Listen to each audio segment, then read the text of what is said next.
Welcome. Now we will discuss dual converter. So, in a fully controlled converter, single phase or 3 phase, only 2 quadrant operation is obtained. That means, load current is positive, load voltage can be made positive or negative through alpha control. If alpha is firing delay angle is less than pi by 2, output voltage is positive. If firing angle is more than pi by 2, output voltage is negative, but load current is always positive. So, in drive we frequently require 4 quadrant operation of the drive, 4 quadrant operation of the load. So, in that case in a fully controlled converter it is not possible. So, in a dual converter, 2 fully controlled converters are connected back to back. So, one converter provides the positive load current, output voltage can be positive or negative through alpha control. The another converter provides the negative load current, which can be positive or negative. So, 4 quadrant operation is obtained.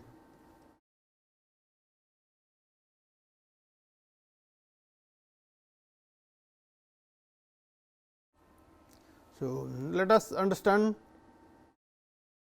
the arrangement.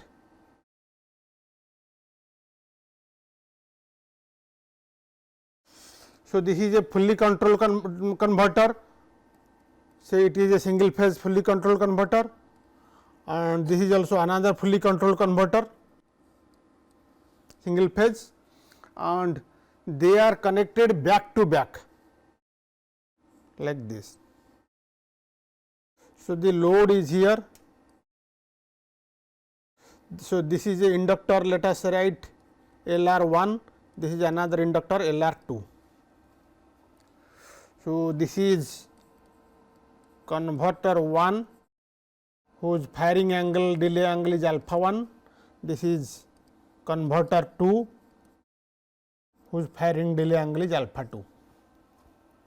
Corresponding to the firing angle alpha 1, output voltage of converter 1 is VO1 and output voltage of converter 2 corresponding to alpha 2 is VO2. This is motor voltage and this is motor current IA. So, with when converter 1 conducts, IA is positive, when converter 2 conducts, IA is negative. Then for both are fully controlled converters. So, output voltage can be across the motor can be positive as well as negative. So, 4 quadrant operation is obtained, voltage is reversible, current is reversible. Now, let us say what is average output voltage V01 equals to. So, let us write for a single phase converter 2 into root 2 Vs by pi cos alpha 1 and V02 is the average output voltage of converter 2 is 2 into root 2 Vs by pi cos alpha 2. So, Vs is the RMS value of the supply voltage. As you see this circuit say connecting, let us say, so let us see the DC circuit starting here, then here, this 4 point DC circuit let us see. So, you have V01 plus V02 equals to 0, because apart from V01 and V02 there is inductor, and in a DC, this is DC circuit, these 4 points marked red, they comprise a DC circuit, because average voltages are DC, and in the DC circuit inductance impedance is 0, no average voltage drop across the inductances. So, there is no voltage drop across the reactances LR1 and inductances LR1 and LR2. So, this condition must be satisfied V 01 plus V 02 equals to 0. So, if we see equate apply to use the expressions for V 02 and V 01, we see cosine of alpha 2 equals to minus of cosine of alpha 1, and you know minus of cosine of alpha 1 means cosine of pi minus alpha 1. So, this implies alpha 2 equals to pi minus alpha 1 or alpha 1 plus alpha 2 equals to pi.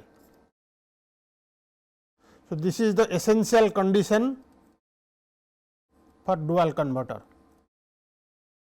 If this essential condition is not satisfied, that means the two average DC voltage outputs of the converters do not nullify each other. There is a net average DC voltage difference which is short circuited as there is no resistance in the circuit. This short circuit current will be large and flow through the converters, leading to damage of thyristors. So, it is essential that this condition alpha 1 plus alpha 2 equal to pi be satisfied. So, that two converters can be connected to form a dual converter as shown here.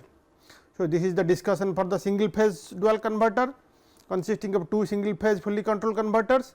This is also equally applicable to 3 phase dual converter. Now, even if we have satisfied this essential condition such that V 01 equals to V 02, then this capital V 01 and V 02 they are the average output voltages. The instantaneous voltages are V 01 and O2 they are not equal. So, V 02 the instantaneous voltage of converter 2 is not equal to minus of V 01. This condition is not satisfied because this V 02 is V 02 plus AC voltage component. First one is the DC component, the average component, second one is the AC component, that is not equal to output of the converter 1 which has also a DC component plus ripple component AC 1. This V 01 and V 02 minus of that. So, V 01 is minus of V 02 average values, but AC components are out of phase. So, let us draw the waveforms.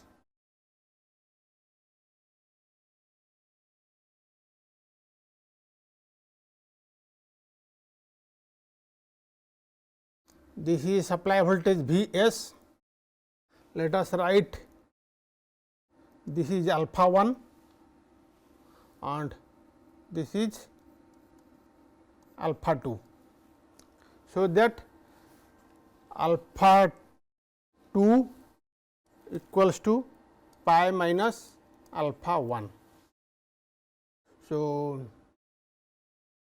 that this is pi plus alpha 1, this is pi plus alpha 2 and this is 2 pi plus alpha 1. So, let us draw this is V s. Now, let us draw V O 1 output voltage of converter 1.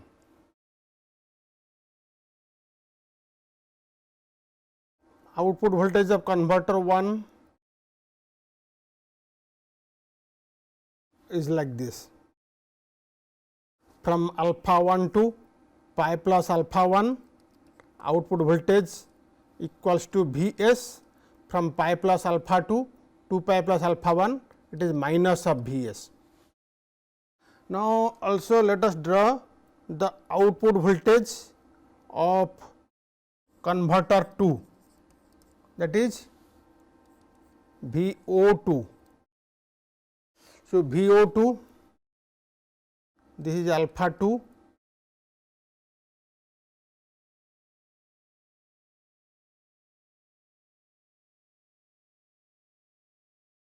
So, this is output voltage of converter 2. As you can say, converter 2 is fired at alpha 2, from alpha 2 to pi plus alpha 2, because So, it is VO2 equals to Vs from pi plus alpha 2 to pi plus alpha 2 to 2 pi plus alpha 2, it is minus Vs. So, now the voltage across the reactor, we refer to the circuit of the previous page. Voltage across the reactor inductors, that is LR1 plus LR2 is VR, that is VO1 plus VO2. Voltage across the total reactor in the DC circuit is VO1 plus VO2. Now, if you add VO1 and VO2, you can see in this between alpha 1 and alpha 2, the voltages are equal and opposite. So, their sum is 0, whereas between alpha 2 to pi plus alpha 1, their value is same. So, they are doubled.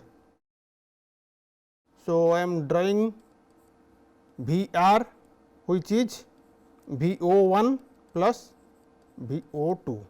You can see from alpha 2 to pi plus alpha 1, their value is doubled, it is a cosine wave like, and again it is like this, and between alpha 1 and alpha 2 it is 0, between pi plus alpha 1 to pi plus alpha 2 also it is 0. So, now because voltage across the reactor between alpha 2 to pi plus alpha 1 is a cosine wave, pure cosine wave, you can prove that the current flowing through the reactor is a half sine wave like this, half sine wave. So, this is the circulating current and this is the voltage. This is the voltage, this is the circulating current. Circulating current is half sine waves for a single phase converter case, as shown here.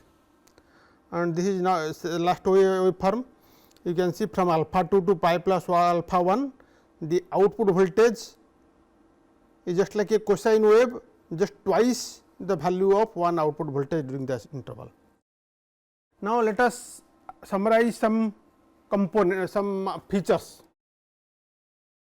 Since the AC components in output voltages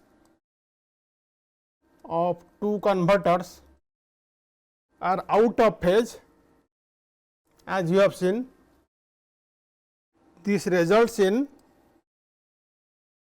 an output voltage difference at output of two converters. Since the AC components in output voltages of two converters are out of phase, this results in an instantaneous voltage difference at outputs of two converters, which results in circulating current.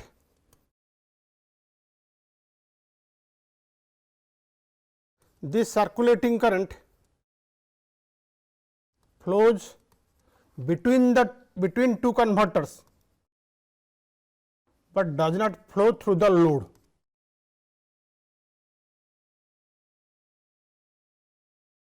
The amplitude of circulating current is limited by a reactor called circulating current limiting reactor,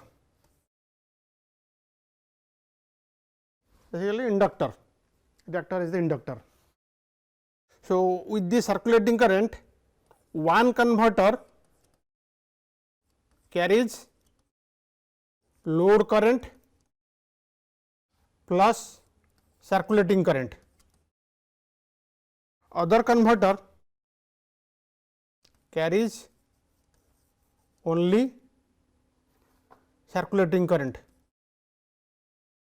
So, two modes of operation of dual converter are operation without circulating current and second one is operation with circulating current. Two modes are operation with circulating current and without circulating current. So, in case of operation with circulating current, without, let us first consider without circulating current, only one converter operates at a time, other converter remains off. That means, gate pulse to the other converter is not provided, gate pulse is inhibited. So, that second converter is totally blocked, remains off, only one converter carries at a time. So, it carries the load current. So, in that when if positive load current is required, positive motor current is required, then converter 1 carries only switched on, converter 2 is switched off. If negative load current has to flow, then converter 2 is switched on, converter 1 is switched off, converter 1 is blocked. So, negative load current flows. So, in that case one converter conducts at a time. So, no need of circulating current limiting reactor.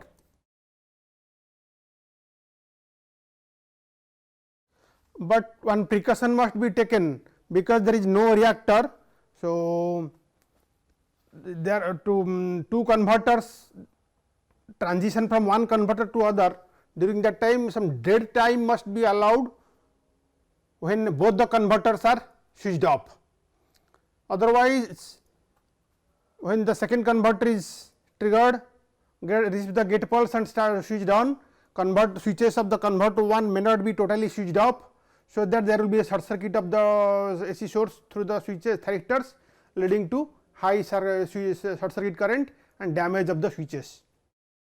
So, one dead time must be allowed between the during the transition from one converter to another converter, when no thyristor receives gate pulse. So, when the second converter is switched on, before that thyristors of the converter 1 are totally switched off, turned off. So, that there is no question of short circuit. So, this precaution must be taken. So, because circulating current limiting reactor is not there.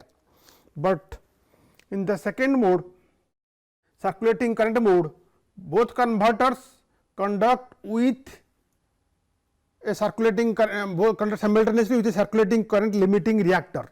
Because reactor is there, there is no fear of short circuit. So, both the converters conduct continuously, and one converter carries load current and circulating current, and other converter carries only circulating current. So, operation with circulating current has certain advantages. Let us list that.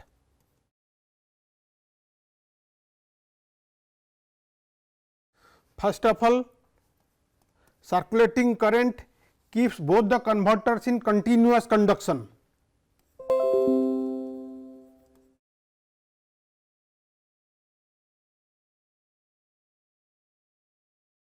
So, because of this continuous conduction, the time response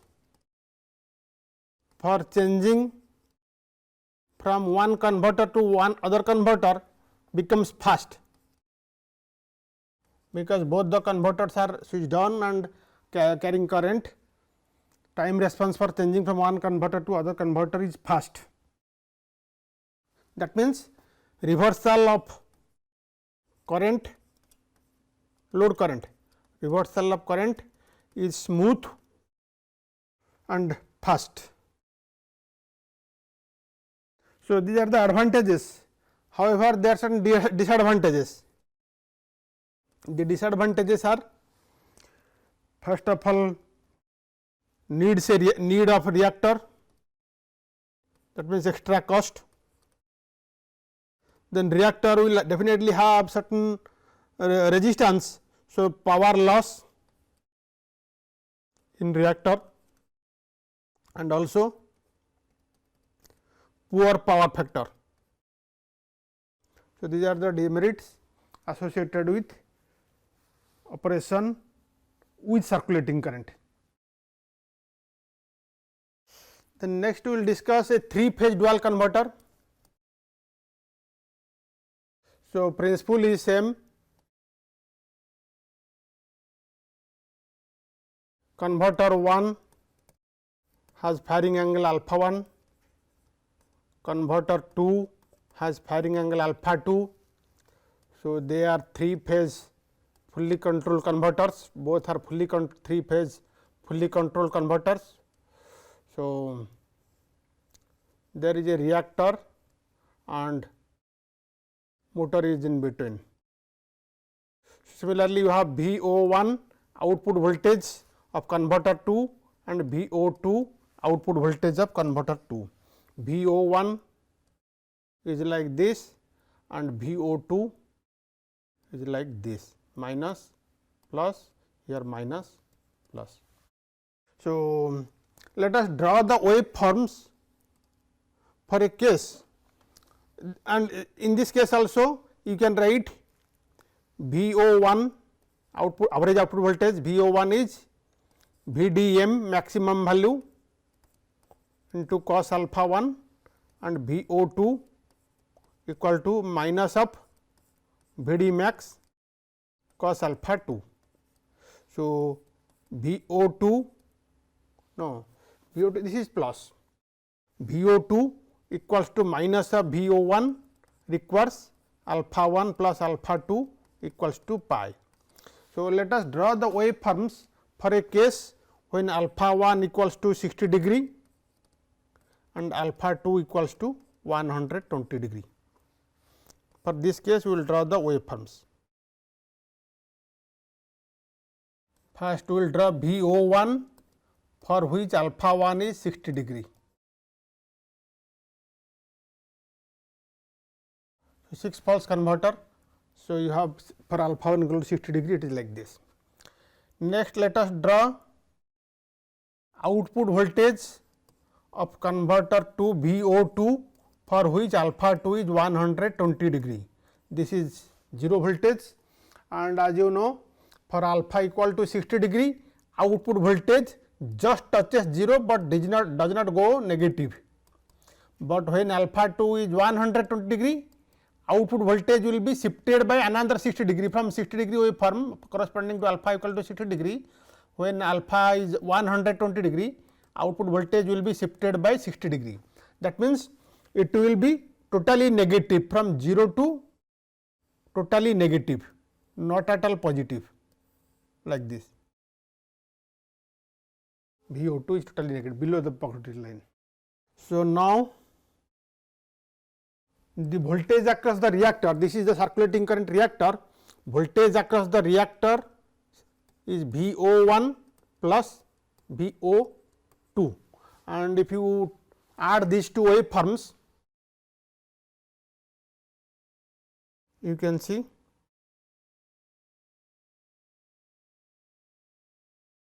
like this. So, this is the voltage across the reactor, that is VO1 plus VO2, and you can see. So, for there are 6 pulses for one cycle of the input, and each pulse it is just a cosine wave. Cosine wave from minus V maximum some negative value negative and plus and minus. So, it is just a cosine wave. So, if the circulating current is to be plotted, circulating current, and you can see, voltage across the reactor VR equal to LR into DIC, IC is the circulating current by DT, IC is the circulating current. IC is the circulating current that is flowing through the reactor. So, voltage across the reactor is LR into DIC by DT. So, if VR is cosine wave, VR is a cosine wave, you can prove IC is a half sine wave. Basically, it is a half cosine wave, VR is a half cosine wave, not a full cosine wave, it is a half cosine wave. So, circulating current is like this. So, this circulating current is limited by the reactor. So, reactor is essential when operation the dual converter is to be operated in circulating current mode of operation. Okay, then thanks for attention.